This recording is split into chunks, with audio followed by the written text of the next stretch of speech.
Really? Right. Hello, everyone. My name's Sarah. Hi, Sarah. Hi, Sarah.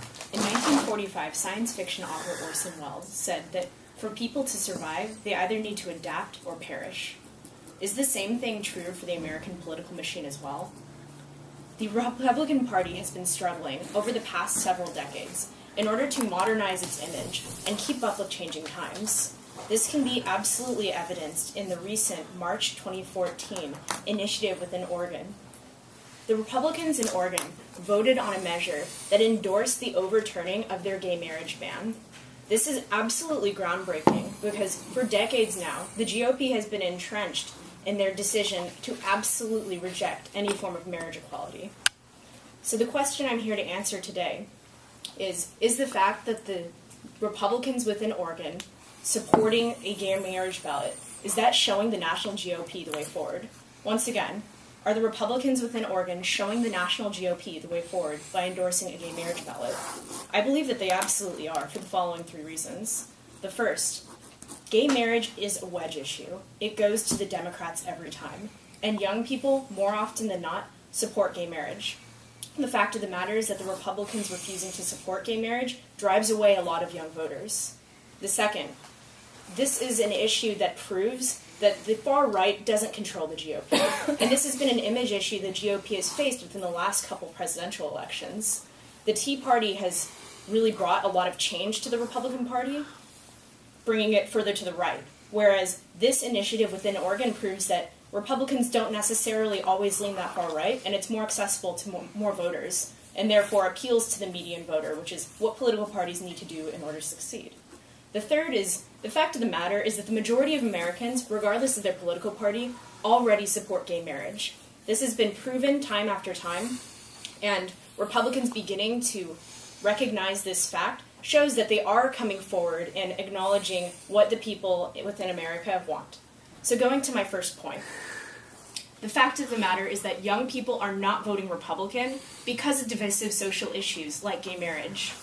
Within a Pew Research study that was done on the American electorate in its entirety in 2012, they showed that 87% of Republicans are white, and their average age is over 50 years old.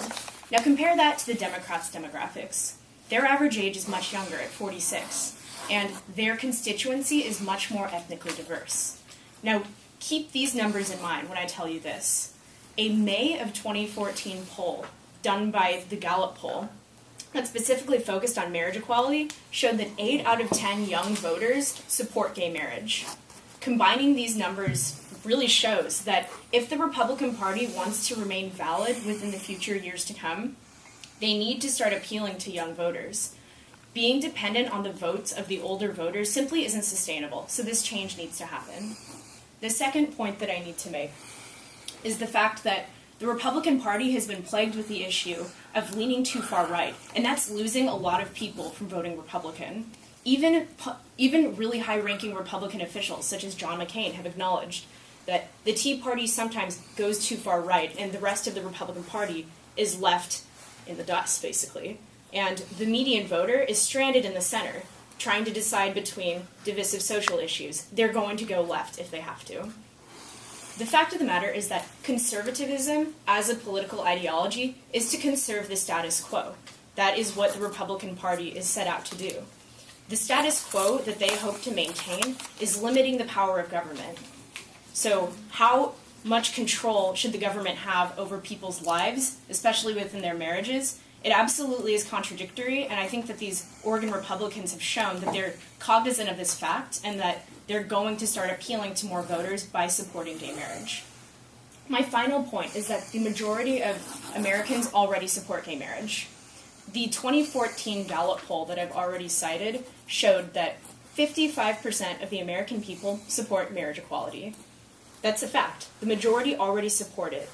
If the Republicans want to remain viable with social issues as times progress and times change, they need to get ahead of the curve as opposed to behind it. This initiative done in Oregon proves that Republicans are cognizant of this fact, and they're making effort and change in order to address these social issues that the American public's opinion has swayed on. I think that these three reasons really show that the way forward for the Republicans is to follow what their party members have already done. Alison Koplicki, who's a New York Times correspondent, wrote a piece in May of 2014. She showed that today, with ideological issues like marriage equality, Republicans are divided now more than ever.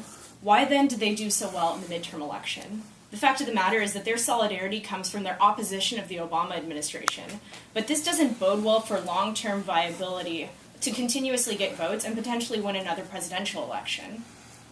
As H.G. Wells said, you either have to adapt or you will perish.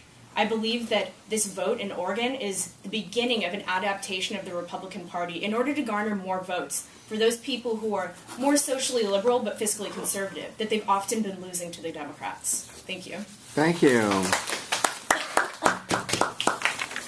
Hi, Rebecca. Hi, Rebecca. I think it was great. You did it really extemporaneously. You didn't use any notes, and you got your point across. And you're well researched. It was really good. Thank you. Hi, I'm Raymond. Hi, Raymond. I don't know. I thought it was great. Thank you. Go to the time. I thought it might have been the best that we've had, so I couldn't see anything that was like painfully obvious. Thank you. Okay, thank you. Sarah, it was a good job. You started with H.G. Wells and his adapt or perish, and I think that's just good advice for anybody, young or old, white or black, whatever. It's just adaptation is the name of the game in evolution, anyway.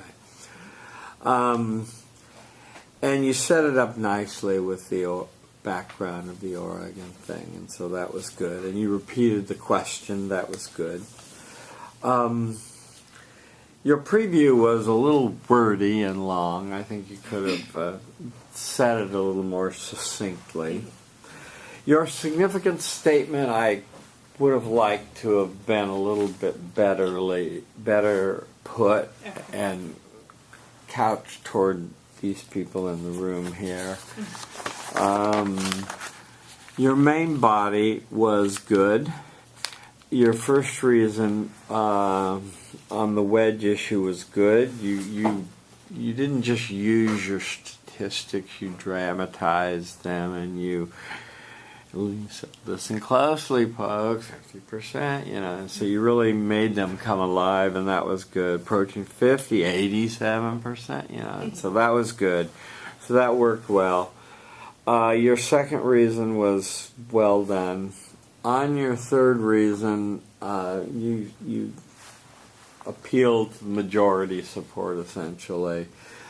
And this whole idea of getting better to get ahead of the curve than behind it, Packwood, was a good quote.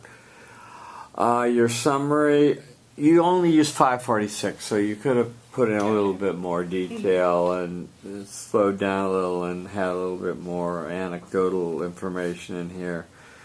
And your tie-back, your summary, your conclusion, and tie-back were all fine. Where are your goals? Oh, here they are. Stay within the time limits. Source cited in the speeches, which you did.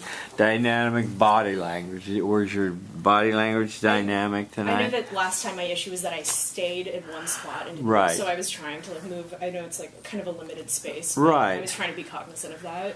Yeah, well, I had to move the camera, so you did move. So, by the way, it looks like, do you have a laptop here with you? No, not right now. Okay, well, it looks like it's going to run out, so we'll see what happens with this. Okay. I'm not allowed to download one speech at a time, so I have to figure out a way to merge these all or something. So you may not see yourself on YouTube, but you'll live. Mm-hmm. Okay, thank you very much. Thank you.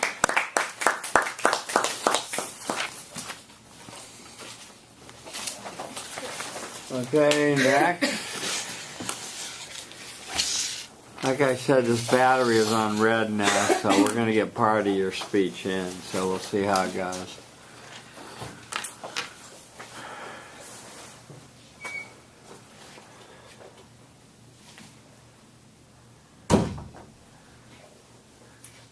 Hi, my name's Nicole. Hi, Nicole. Good evening, my fellow Americans. As of tonight, Russian forces still occupy the Crimean Peninsula in Ukraine. Crimean lawmakers have begun to secede. And in the past few days, I've received several questions. Questions like, is this the first step towards war? What can the American people do? And hold up, what is Crimea? Live from New York, it's Saturday night. This is a perfect example of how comedy shows like SNL take a president, they dress up like him, they pretend to be him. But what happens when that president wants to actually be in the talk show? Today I want to talk to you about Obama's appearance on Between Two Ferns, hosted by Zach Galifianakis. The question I would like to ask today is, did Barack Obama's appearance on Between Two Ferns help assist in Obamacare signups? Let me repeat. Did Obama's appearance on Between Two Ferns increase Obamacare signups? And my answer to this question is yes, it did. And I will give you 3 reasons why. The first is that presidents have done this in the past and it has been extremely successful. The second is that this video persuades the millennial or the median voter, also known as independents. And finally, this has been extremely viral. This is an extremely significant piece because it targets every one of you in the room. This video is speaking to all millennials across the nation. Are you going to sign up for Obamacare? And the speech will affect, whether or not you get the right health insurance. On my first point, presidents have done this in the past. Nixon famously did Laugh-In, where he said, "Sock it to me." Jay Leno has featured several talk show hosts, several politicians. Clinton collaborated with Arsenio Hall, and Bush and Palin also were on SNL, Huffington Post, 2014. Additionally, such appearances on talk shows have been so successful, Nixon actually said to the creator of the Laugh-In person that this talk show actually won him the election. He was in a tight space, and this talk show pushed it over the end, showed off his personality to everyone. So as you can see, presidents have done it in the past. It has been extremely successful, and it was no less successful for Obama. My second point is that this persuades millennials and independent voters. Now, who is this? This person is personified by Lisa. Lisa is 22 years old. She's not too knowledgeable on politics, and personality of politicians hugely affects her. Additionally, she is fairly impressionable because of her lack of knowledge in politics. Gamble 2013. So, when a person like Lisa, a millennial, an independent, stumbles across 5 video shares on Facebook and a trending hashtag on Twitter, she looks at this, she watches this, and because she doesn't have that much other information on the topic, she says, yeah, Obama's a really cool guy, he's witty, he's funny, he's a guy I'd like to hang out with. And so, because of this, she takes in his information and she signs up for Obamacare. Millennials all across the nation did this. Finally, this video went extremely viral. Not only did it have 11 million views, but it was also featured in all major publications, everyone you can think of. Huffington Post, Time, New York Times, Wall Street Journal, you name it. Additionally, it was nominated for an Emmy. Now, President Barack Obama wouldn't get this Emmy, but what this does is this puts all millennials' eyes on this. As you can see, there was not just the video, but there was continued coverage again and again, whether it was in newspapers if you saw it the first time, or on the Emmys where every millennial was watching. Finally, it increased traffic by 40% to healthcare.gov, which was the end goal. Additionally, Funny or Die became the #1 referral site to healthcare.gov. If that doesn't scream that this was successful, I don't know what does. Rachel Maddow, 2014. In summary, I have shown you that presidents have done this in the past. It has been extremely successful, and it was no less successful for President Obama. Additionally, this speaks to the millennial and the independent voter. And finally, this has been extremely viral. Most everybody saw this. Most everybody saw this skit. So, in conclusion, there should be no doubt in this room that this video did help Obamacare. And I want to leave you on a note. As of February, right before the signups closed in March, they only had 4 million signups. They needed 7 million, and their rate was rapidly decreasing. Then out came this video, and when the sign-up date closed, they had over the 7 million goal. They had 8 million signups. As you can see, this was extremely successful. So, whether you're Obama or Daniel Radcliffe doing the alphabet aerobics on Jimmy Fallon, or even an author advocating their book, being on a talk show or being on a comedy show can be extremely beneficial, not only to your appearance, but also for getting your word out. So even I, the 9th governor of Alaska, knew this when I did my own appearance on SNL. I did this when I was running for vice president. My name is Sarah Palin. You all know me. Sorry. This is awkward. My name is Sarah Palin. You all know me. Vice President nominee to the GOP. I'm going to need your vote in the next election. Can I get a what from the senior section? Thank you. Thank you. Okay. We're here. You want to make a comment? 634. I thought it was a really good speech. It was well researched, and I liked your song at the end. Yeah. The fact that I forgot. Sorry. Your song or your rap or your soliloquy, what shall we call it? That was actually an SNL skit. Okay, and how could she grow? That would be you. Grow, improve. Yeah. I think you did a good job. I thought you referred to notes, but that was the only problem. But I cannot say that because I would do the same thing last time. But anyway, you did a good job. Yeah, Nicole, you used 634, so you used most of your time. You started and ended with a Saturday Night Live skit, and so you had your bookends going. I appreciate the creativity. Have the wherewithal to pull it off. Don't do it halfway. I know you were kind of nervous about it, but just get into your Sarah Palin space and do it, and it was fine.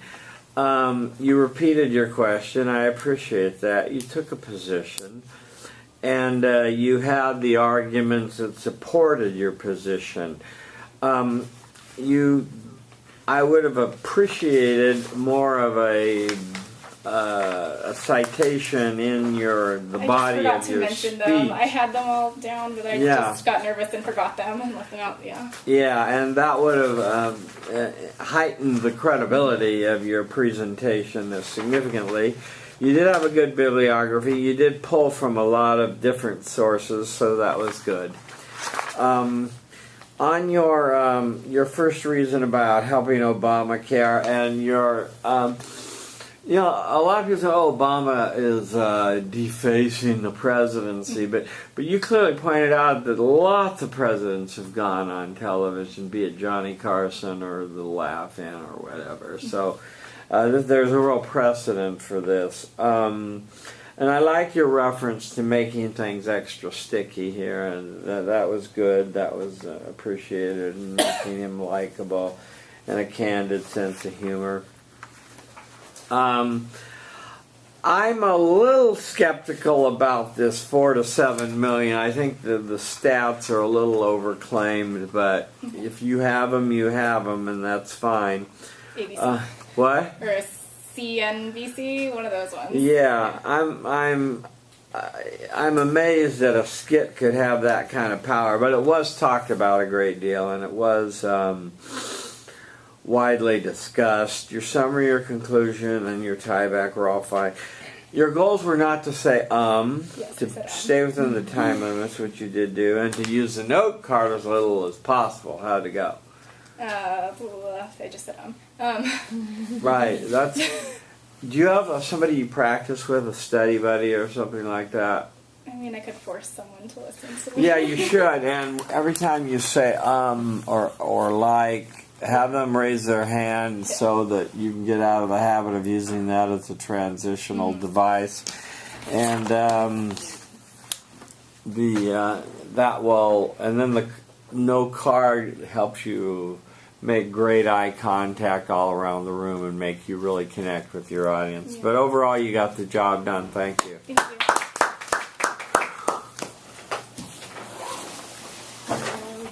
you. What a gentleman. What a nice guy.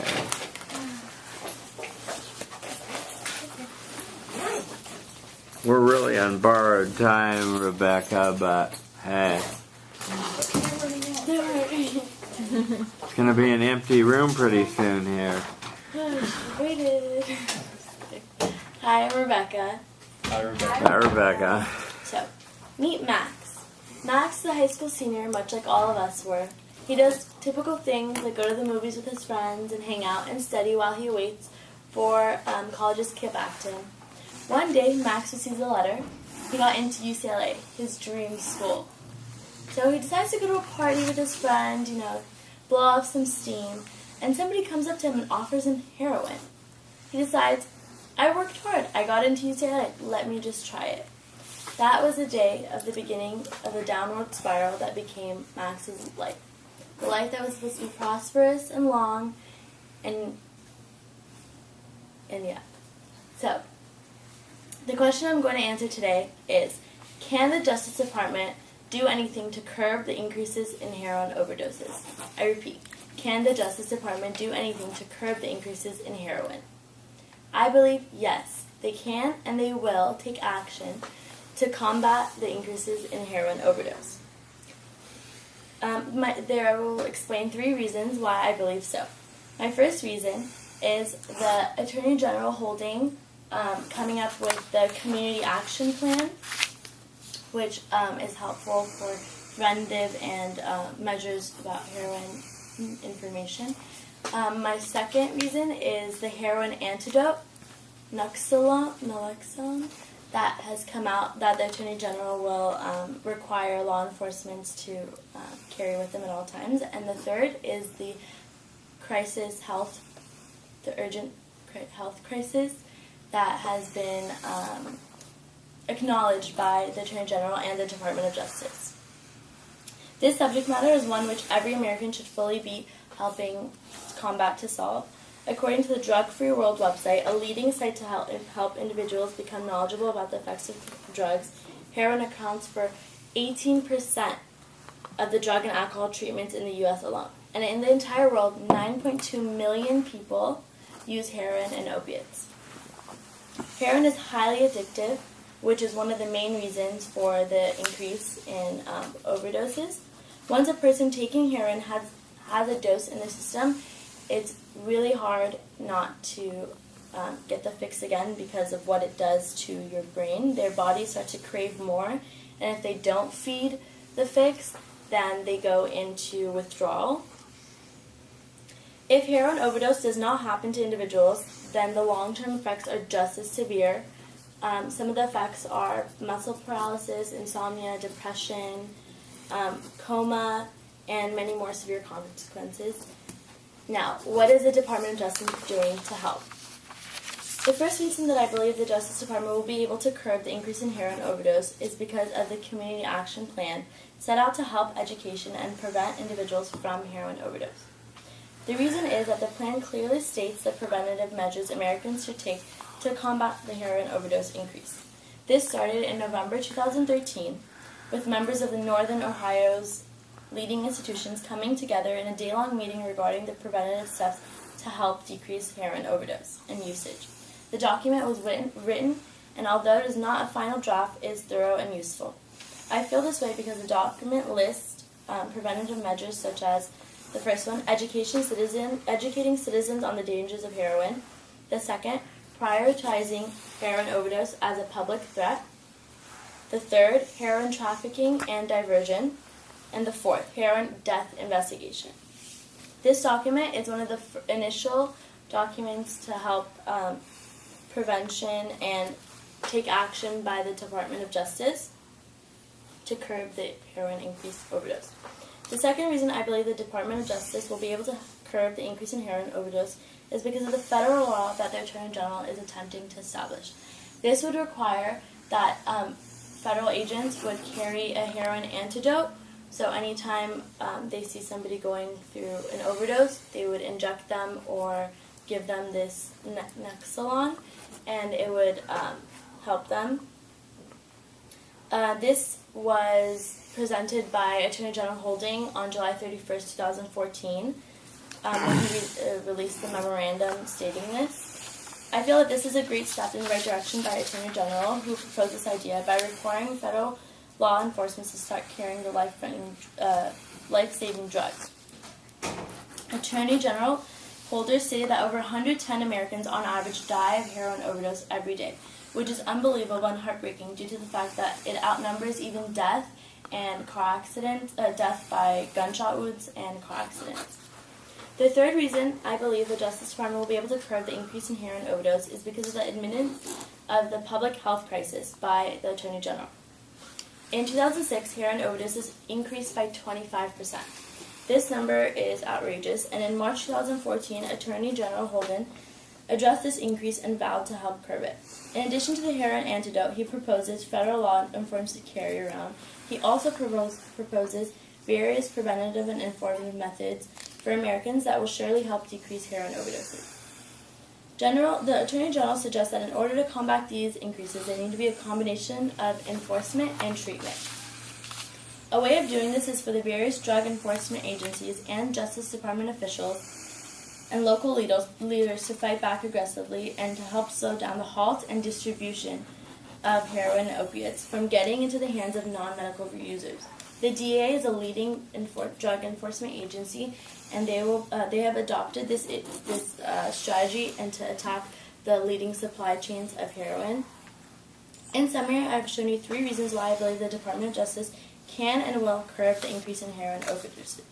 The first reason is due to the Attorney General calling the heroin overdoses an urgent public health crisis and taking steps to eliminate heroin overdoses. The second reason is the heroin antidote that the Justice Department wants workers and law enforcement to carry with them. And the third is the implementation of the community action plan. In conclusion, there should be no doubt in this room that the Justice Department can and will take measures to prevent the increases in heroin overdose. The 45% increase since 2006 should be a wake-up call for all Americans, and the Justice Department will continue to help combat. One of the most important aspects of the Justice Department's plan to combat heroin overdoses has been the antidote, and for that to become a federal law will be very important in helping combat these problems. So, to tie back to is the Department of Justice able to curb the increase in overdoses? Can they possibly save the lives of thousands of people just like Max? I said yes. They can and they will, and Max will be able to live a long and prosperous life and attend UCLA. Thank you. That was 7:36. I guess we're here. Hi, Nina. Hi, Nina. I thought your speech was very well researched and very informative. Hi, I'm Raymond. Hi, Raymond. Just last snow card. Yeah, a lot of reading, and if you have to read so much, try to underline keywords and make them, certain keywords special. The Attorney General's name is Holder, Eric Holder, not Holden. Oh, I was saying Holding. I said it's written Holder. Yeah, okay. Yeah, you called him Holden a bunch of times. It's Holder, so a little small thing, but it's a credibility issue when you keep repeating his name wrong. I liked your introduction about Max and the tie back to it. It sort of personalized it.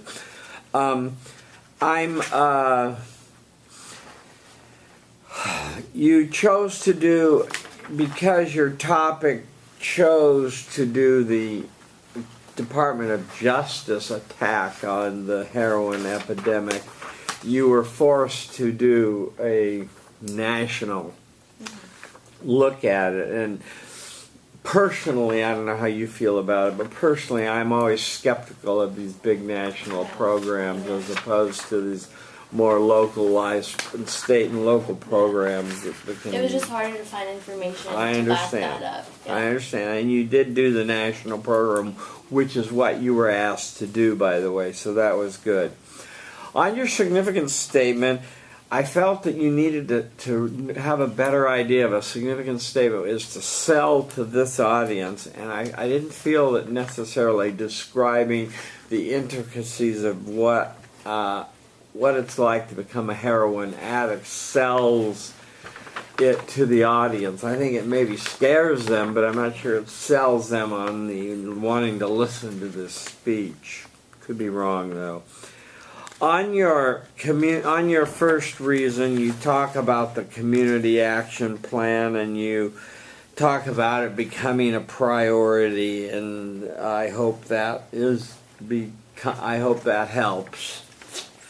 Your second reason was to use the heroin antidote, naloxone, and I think that.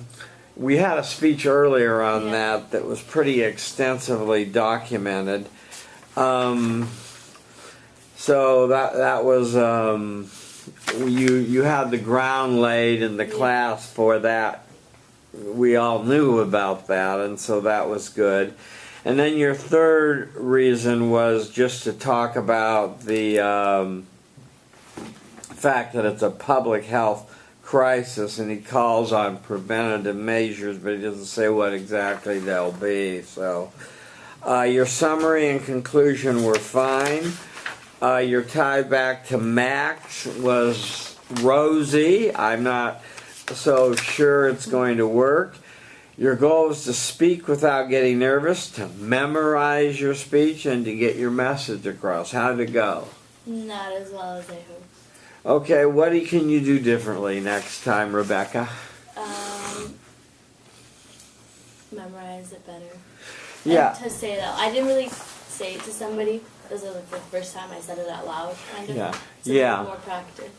And you want to say it in your own words. You don't want to read it. This is not an English class. This is a communications class, and so we want to say it extemporaneously, and that will be even more effective. So thank you very much.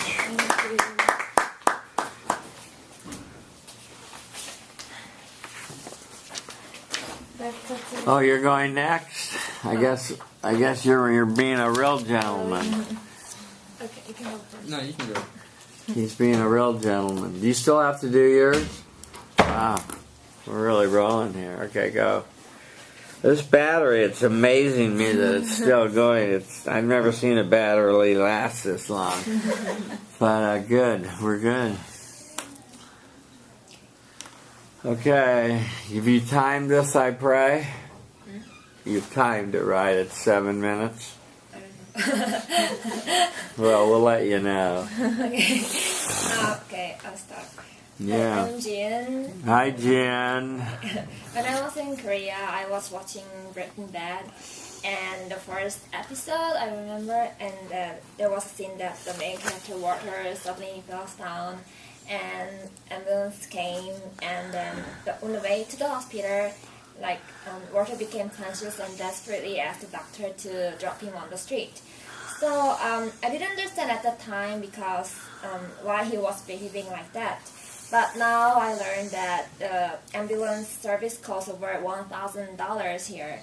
And I was shocked because, no offense, but in Korea it's free if it's in an emergency. So today I'm not going to talk about whether Obamacare is necessary or not. Frankly speaking, I support Obamacare, but it's not the point.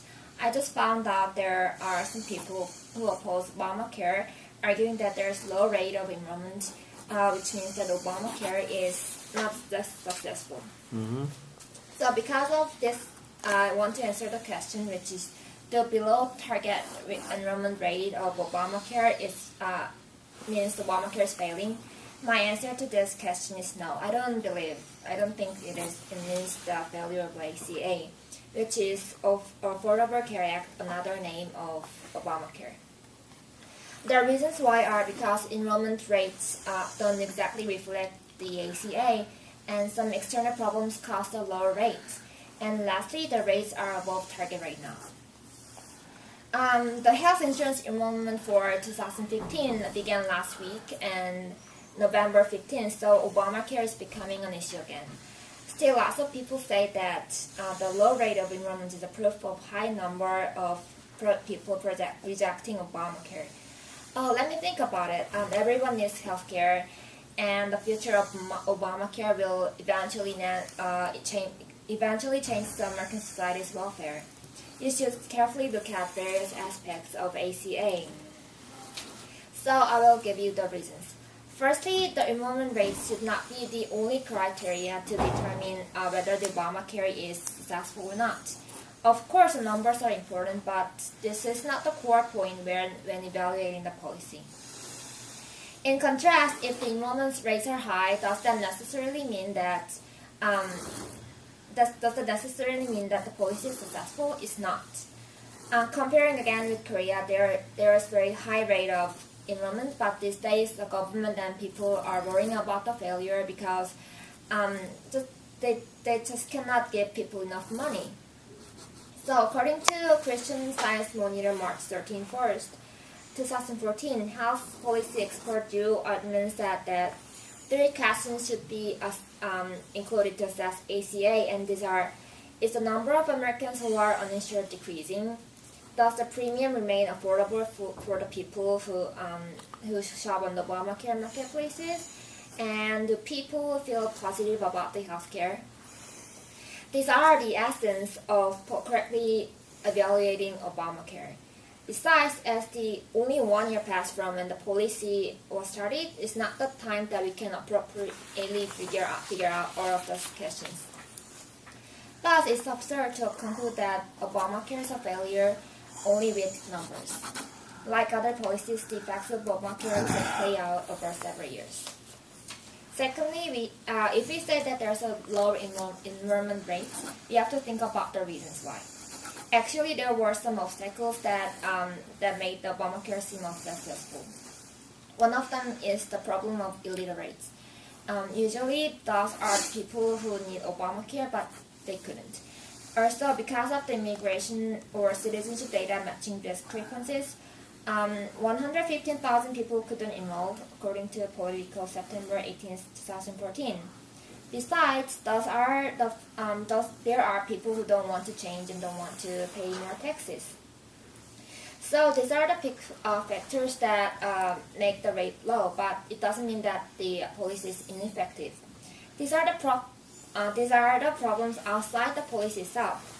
Even though it is not right to say that Obamacare is so perfect to cover all these problems, we shouldn't conclude that these things prove Obamacare's failure.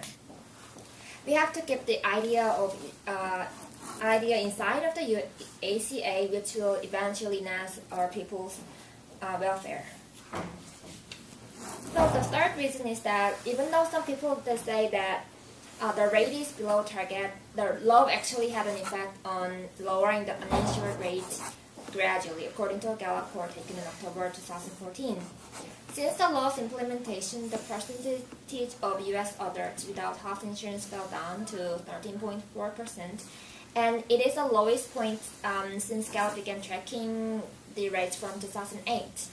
Even so, Obamacare forecasted 6 million enrollments, but final number was around 7.3 million, according to Politico September 18, 2004. So in this year, Obamacare is getting a lot of attention. Even 100,000 people submitted applications on the first day, and there was no problem for enrollment compared to the website crash last year that ended up 6 enrollments on the first day.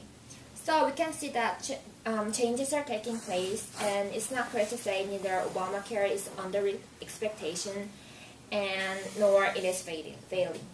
We have to focus on the fact that increasing numbers of people are signing up for Obamacare.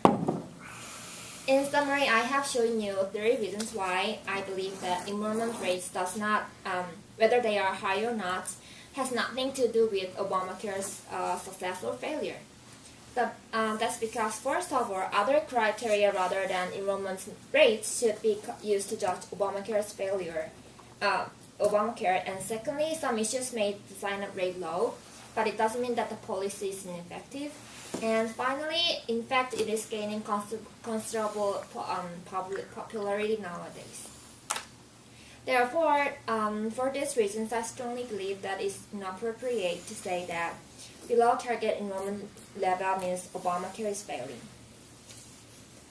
Okay, in Breaking Bad, there was no Obamacare, so that workers should have a hard time to pay for the service fee. Of course, it was good for the drama because it makes people feel more empathetic to the character. But it wasn't good for Walter, who had to have 2 to 3 jobs at the same time. Healthcare insurance such as ACA was definitely needed by Walter. As I said, there were 7.3 million people who enrolled in ACA last year. Someone can say that that's a small number of people, so Obamacare is a failure. However, it doesn't mean that the Obamacare was useless because I believe that 7.3 million was the number of people who really needed Obamacare. Okay, thanks. Thank you. 746. I guess we'll start here. Hi, I'm Laura. Hi, Laura. I thought that it was really well researched, and it seemed like you knew all the facts, and it was a good speech. Let's go here. I thought less Start with reading. your name. Oh yeah, I'm Raymond. Hi, Raymond. I thought less reading and come in under time. But. Yeah, no reading. Can you not read next time? Yeah, that would be good. Well, very quickly, since the battery's running out, you started with the Breaking Bad, which everyone's heard of and seen and read, and that was good. I like that. That was creative. And you ended with Breaking Bad, and so I like that. That was good. That was a good way to grab your audience's attention, and it kind of related to the topic. He didn't want to pay for an ambulance, so that was I like that. That was creative. I think, and you did a good job of setting it up and having a good significant statement. Everyone needs insurance and that sort of thing. I think your best piece of research was from the Christian Science Monitor, where you had a counter criteria, and you didn't say just enrollment is the only way to look at it, but we should look at 3 things. And then you showed when we looked at those 3 things that, it actually is not failing, and it's doing a pretty darn good job, and it's not going to go away, and that sort of thing. And so you went through it, and you made your case, and you cited your information and your evidence. I didn't get a bibliography. A bibliography, did I, or no? Bibliography? Bibliography would be good. And your goals. Be logical, be understandable. How'd it go? What? I don't know. Went fairly well. But you can't read, doing a speech. And if you are going to read, emphasize key things so that they stand out. But you've got to work on your saying it in your own words and knowing it. Not memorizing it word for word. Thank you very much. Yeah. Okay. I guess he's going before you. He's been waiting. Okay, Mr. Gentleman is no longer a gentleman. Bye. Hi, my name is Raymond. Hi, Raymond. How you doing? Doing all right. Good. I'd like to go through a hypothetical with you guys. Let's say you've just decided you want to get a new cell phone. Your 2-year contract's almost up, and your provider comes to you and says they'll give you a cell phone for free. You don't have to pay for it. Now, for a guy who had a flip phone for like 8 years, this is like the greatest news in the world. I couldn't wait to get a new cell phone. But what if your provider didn't allow you to choose what cell phone you got? Wouldn't that tick you off? Today, I want to answer the question, should other red states adopt the Arkansas plan that allows poorer residents to use Medicaid dollars to buy private health care insurance? My answer is no. Other red states should not adopt the Arkansas plan that allows poorer residents to use Medicaid dollars to buy private health care insurance.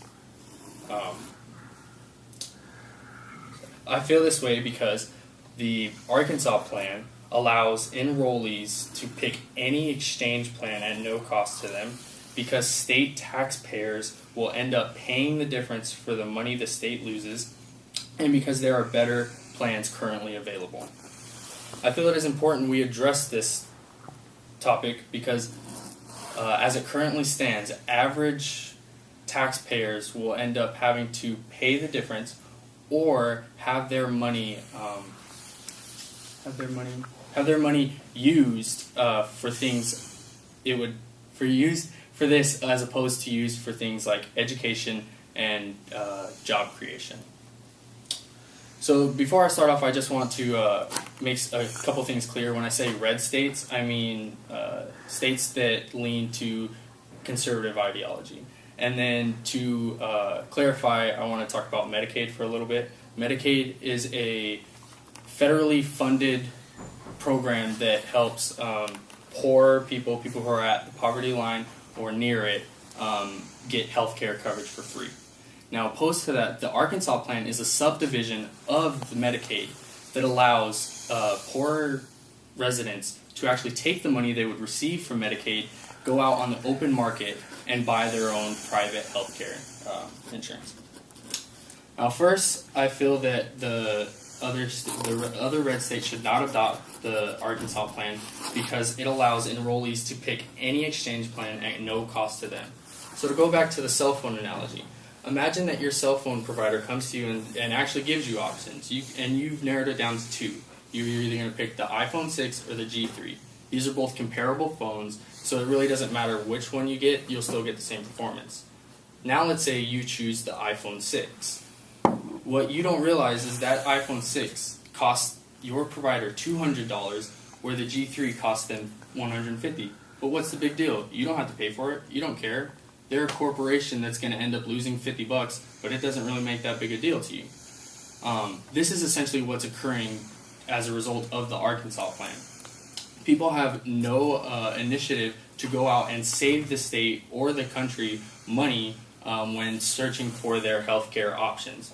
They go out and pick whichever one they want, and the Kaiser Health News was reported in May 1st of 2013 that there's up to a $3,000 difference in healthcare options that people can choose. Now, on a small level, this might not seem that much, but when you take into account that the New York Times said in November 6th of this year that there are currently 211,000 people enrolled in the Arkansas plan, this number grows exponentially. Second, I would say that the other red states should not adopt the Arkansas plan because state taxpayers will end up paying the difference for the money the state loses. In April 4th of this year, Forbes was quoted the Arkansas Department of Health and Human Services in that they formulated an estimate of how much it would cost each person each month to have the private option. Their estimate was $437. Yet at this point, and the federal government uses that money as a guideline for how much money they will give to the state for their private option. But in March of this year, the same Arkansas Department of Health and Human Services found that it was actually $485. That's a difference of roughly $50. Again, on a micro level, that doesn't make that big of a deal. But when the U.S. Government Accountability Office did a study or looked at what was actually being spent, they found that $778 million, that's $778 million was being spent over what would be spent if people used the normal Medicaid.